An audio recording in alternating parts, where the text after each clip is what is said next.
Hi everyone, welcome back to my channel, and today we're going to be making meat with spinach and white rice. Here is the spinach that I use and the meat. I got this at Food for This, and these are the spices that I used for this dish. You can use any that you want, up to you. Here I'm going to be cutting the meat into pieces because it is a pretty big piece, and so to make it easier to cut, I'm just cutting it into strips and then smaller strips. And I'm also going to be trimming off all the fat that you can, most of the fat, not all of it, because some of it is good. You want to cut about an inch thick, and here I am just cutting through all the pieces of all the meat.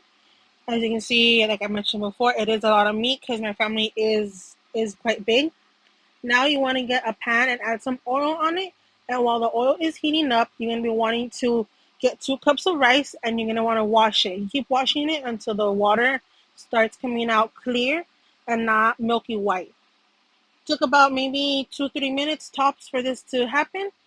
And as soon as that's done, you're gonna add it to a pan, and you're gonna add 4 cups of water because I used 2 cups of rice.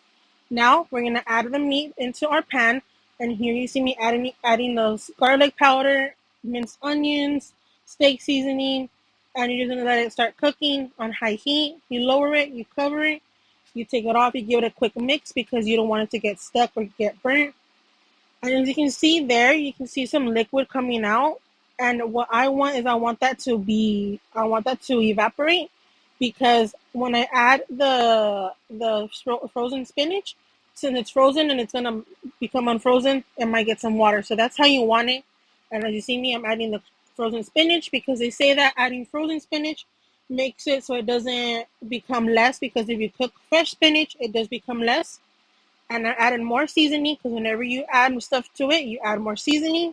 And I added 3 teaspoons of minced garlic, and I mixed everything. I added some adobo, and I also added some black pepper because I personally thought it needed more flavor. So you cover it so it can cook the spinach, and then as you can see here, everything's done and plated. Thank you for watching, and I hope